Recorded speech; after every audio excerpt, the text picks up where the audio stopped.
All right, Rockport, Fulton, America, welcome in to this episode of the Pirates Cove podcast, brought to you by Papo's Place, where we're coming to you live. I'm your host, Rick Walker. Joining me as always, my twin brother, Rob Walker. How are you doing, Rob? Living the dream. Got a special guest joining us, the president of the Pirate Club, Mr. Seth Snyder. How are you, Seth? Doing wonderful. Thank you all for having me. Glad to have you on. So, big week, lots to talk about. We've got a great show for you.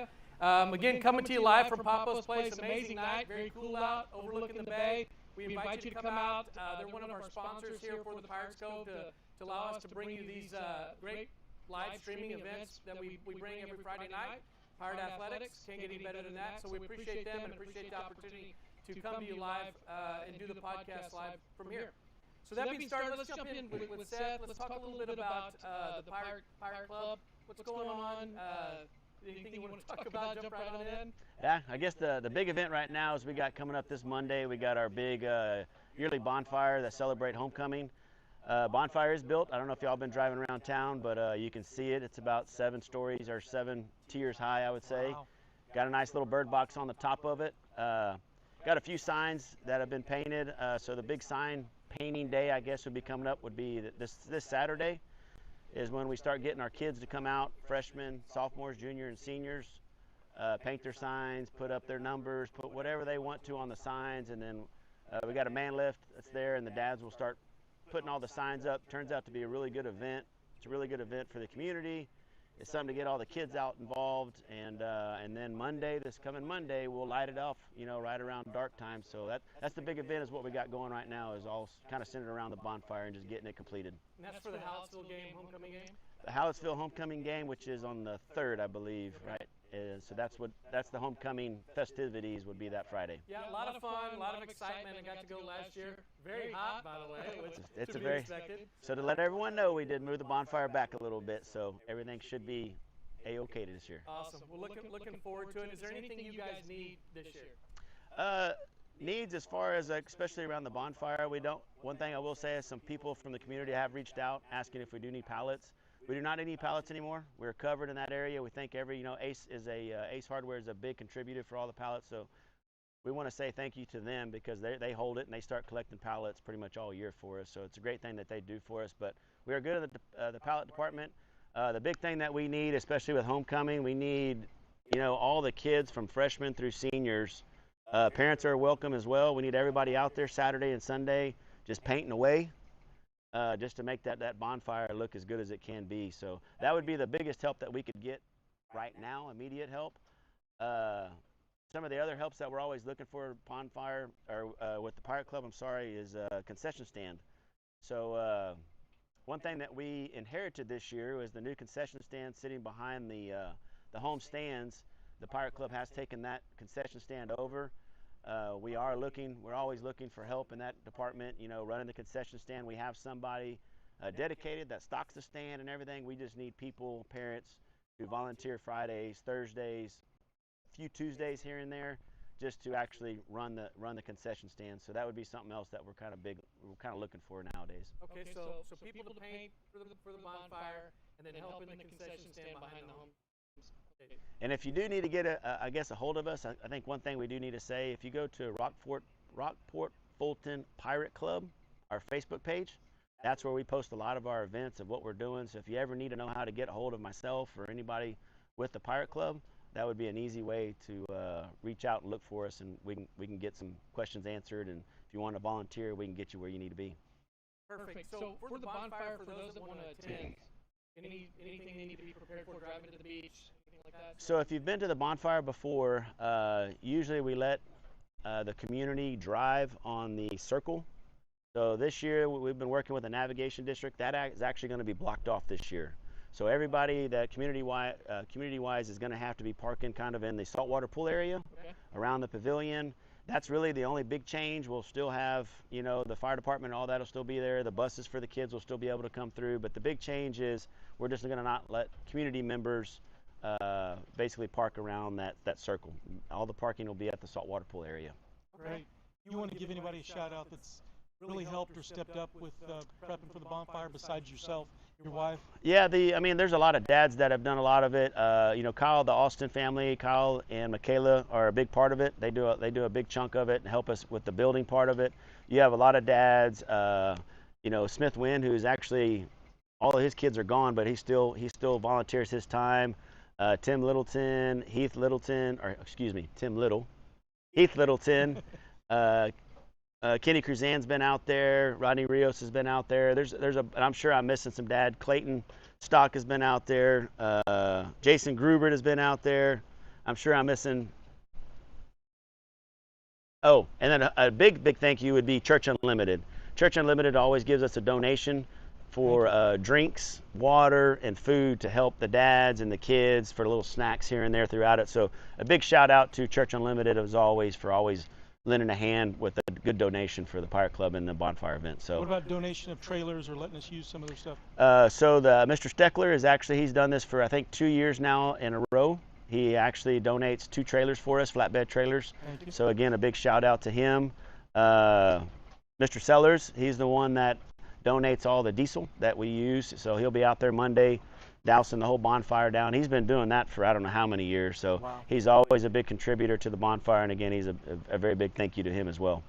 Well, it's a great event. We invite you to come out. It's a lot of fun. Great way to support all the Rockport Fulton Pirates. You know, the athletes will all be out there. Coaches will be out there. We'll be out there. So come out, have a great time. We invite you out, and thank you guys for what you do to help get that thing going. So earlier you mentioned the new concession stand. Talk a little bit about that, what that means for the Pirate Club, and how's that going? Because obviously it looks great. We're excited to have it, not having to walk all the way over like we used to. But not that I'm lazy or anything, but you know, it's nice to have that. Oh, absolutely. So you know, the Pirate Club, you know, we're here to raise money, right? So anything we can to do to get, you know, the biggest amount of money that we can get back to the athletes and to Coach Sosa and his program, you know, that's our goal, right? So when Coach Sosa approached us, if we wanted to take over it, of course we were absolutely on board. It's a very nice facility, clean. It is a little hot, but so we're trying to work on that. But so far it's been doing great. We've had to purchase a few little things as far as, you know, some microwaves and I think we're actually looking for a popcorn machine, so I'll throw it out there. So if there's anyone wanting to donate any things like popcorn machines, we're looking for, you know, some good refrigerations, kind of to hold drinks and stuff like that. Anything like that, please reach out to us. And you know, we're just trying to stock that concession stand to the best of our ability. But man, the past few times that we've had it, we've had some great revenue, you know, and so we're starting to kind of get in a good routine with it. It seems like it's working out. It's working out good for us, and again, more money that we can give back to our programs. For sure, and I gotta say, I enjoyed the Chick-fil-A sandwiches. Yeah. And as I got down there and bought my Chick-fil-A sandwich, I looked up on the screen and the Pirates Cove is playing, the games on the screen. So we appreciate that. We appreciate you guys working with us like you do, and kind of supporting what we do, and we're doing everything we can to support what you do. Because again, all this revenue goes back to the athletic program to support all the athletes, boys and girls, all sports. The whole goal is to give the best and the best facilities, the best equipment, the best access that we can to Rockport Fulton student athletes, and you guys do a wonderful job of that. And anything we can do to help that, we definitely want to. So appreciate that. Do we have the volunteers we need for the concession stands? Do we need any more volunteers? We all lined up? I think we have it lined up for sure for the Friday games. We have them all lined up. Like I said, the Tuesdays and Thursdays games, I will ask to be a little bit flexible because we work with the band because we only open one concession stand. Okay. So we kind of got to be a little bit flexible there. But for Friday nights, we're covered, and it's just getting some volunteers here and there for the Thursdays and Tuesday night games. Well, let's talk a little bit about gear. A lot of new gear in the shack for the Pirate Club. Talk a little bit about some of the hottest gear, what's new this year. Yeah, I do. Again, I want to say something very important. I think Michelle Moses, she's kind of the one that runs our Pirate Shack. She's kind of taken over our merchandise. She's done it for the past 2 or 3 years now. She had done it previously when her oldest son was a Pirate Club member as well, or when he was in high school. But she does an absolutely wonderful job with our merchandise. But again, this year she nailed it with the Hawaiian shirts. I think she did a great job. I'm wearing the last year's, I guess, shirt.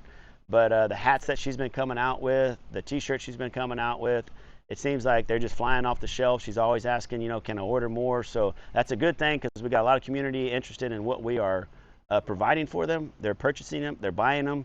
So one of the neatest things, I'm kind of excited about it, is this year we have not found a model for it, but we are looking for it. This will be the first time that we've actually have pirate or Rockport pirate underwear for boxers. So they should be here in a couple weeks. So be looking for them. We kind of got a little demo of them. They look great.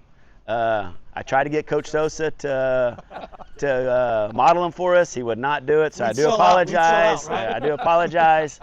But so be looking for those. But again, Michelle has been knocking it out of the park with that merchandise, and she's been doing a really great job about getting some new stuff in. And I just can't say enough about what she's been doing. Well, we invite you down at all the games to get your pirate swag. It's great stuff.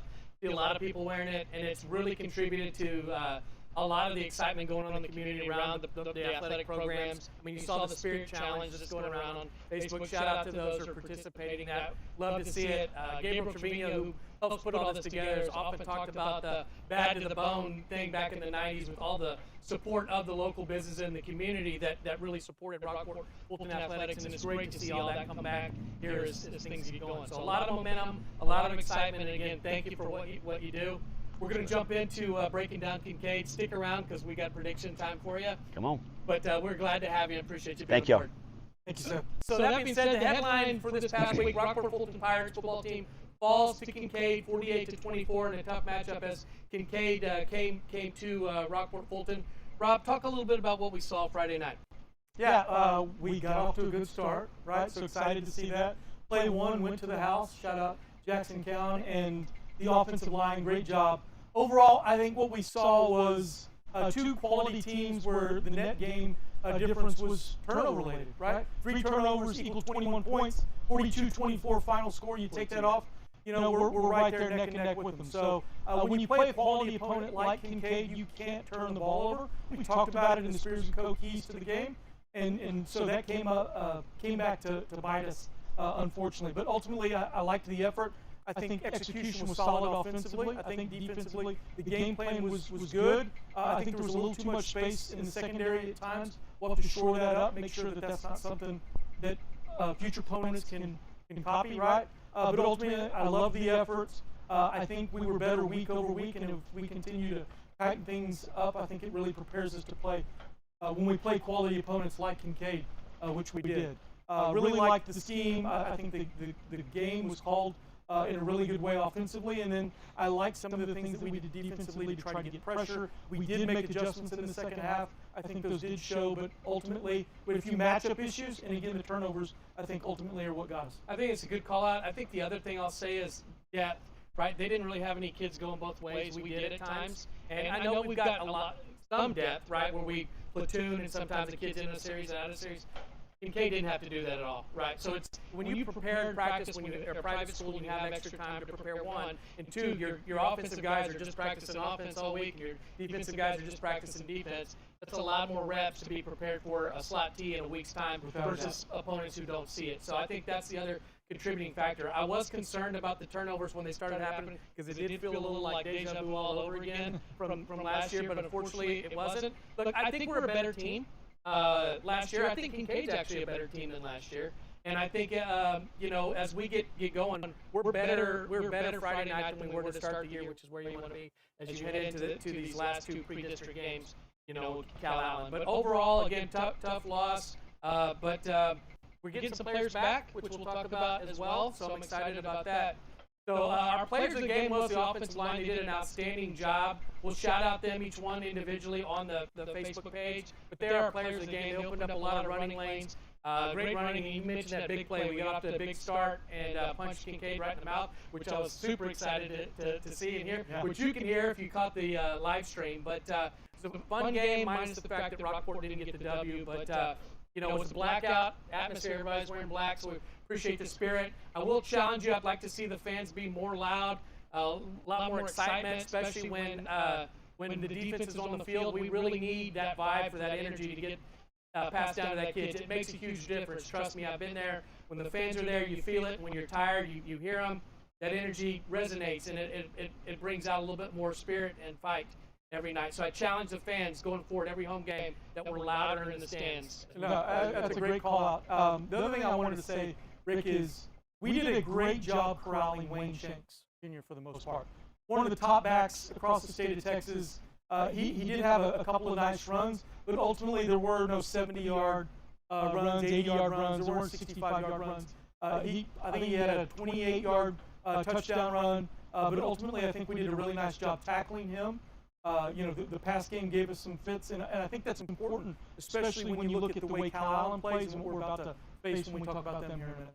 For sure, and listen, like you said, he's a top-notch back. I believe he has 32 Division I scholarship offers right now. As a junior, yeah, as a junior. So talented player, tough to bring down, and we did a good job. And I think that was a big part of Coach Black's defensive scheme, is really trying to contain him as much as we can. And unfortunately, that allowed some things to open up, I'd say, in the passing game. So, but that's Kincaid.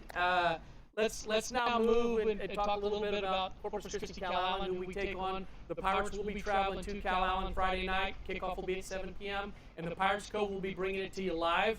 So we ask, if you can't make the game, which we please hope and ask that you do, but if you can't, please join us on the Pirates Cove stream and watch the Rockport Fulton Pirates battle the Cal Allen Wildcats. But Rob, talk to us a little bit about what we're up against Cal Allen. Yeah, so Cal Allen Wildcats, great tradition in the Coastal Bend, quality teams year after year after year. This year is no different, is what I would say. Coach Reeve is in year 2 over there for them, and they're 2-1. I'm sorry, 3-1 on the season.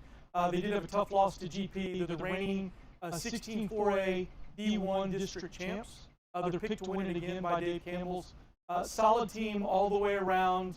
You got to see them if you watched the game of the week on KRIS Channel 6. Shout out to them. They do a great job. They played Carroll at Buck Stadium. Really, really exciting ball game that they won on a kickoff return with less than a minute left. Really amazing finish. They pulled out the miracle. What I would say is, Cal Allen is Cal Allen, and I think they're good. They're not what was the Phil Danaher teams of yesteryear. I'm not criticizing them by any means. I don't want to have that misinterpreted, but they're not the state finalist type team, in my humble opinion, from what I've watched thus far.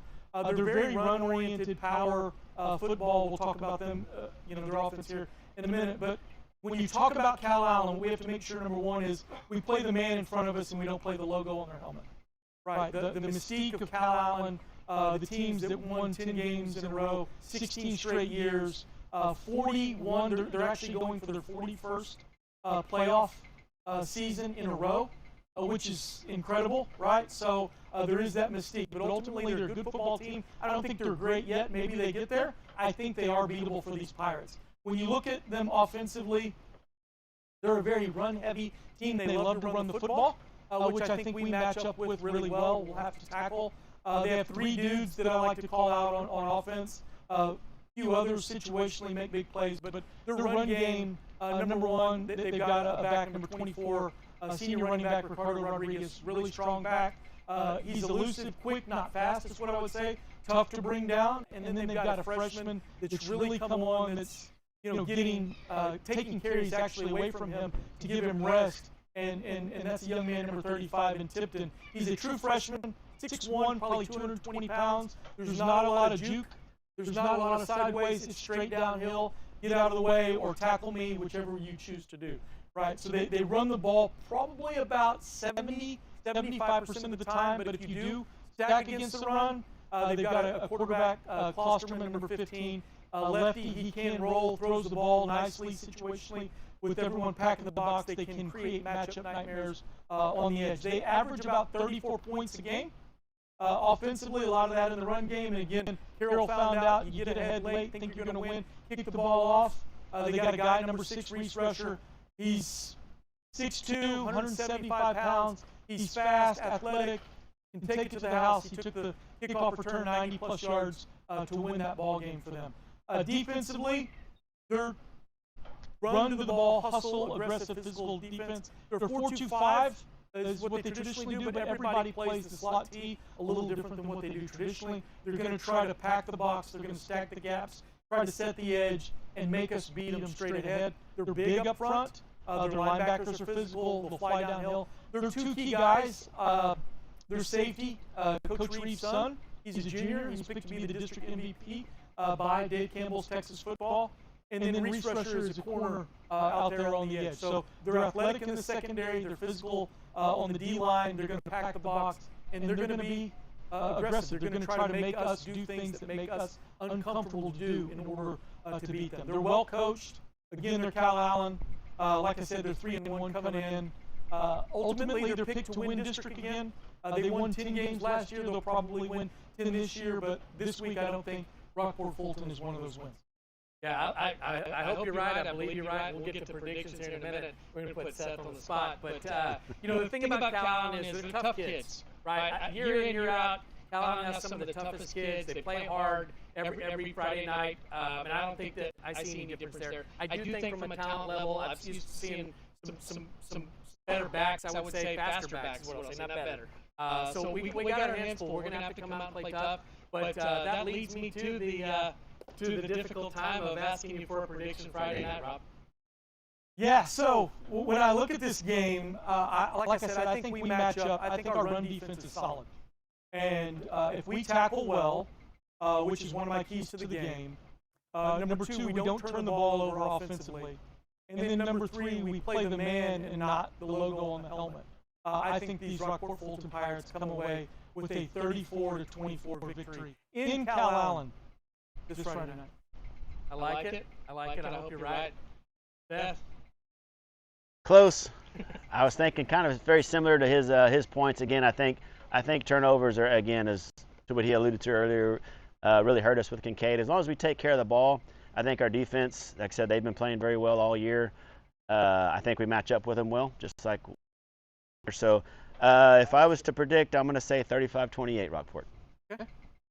My prediction is exactly what yours is, 35-28 Rockport. I think Rockport comes out inspired.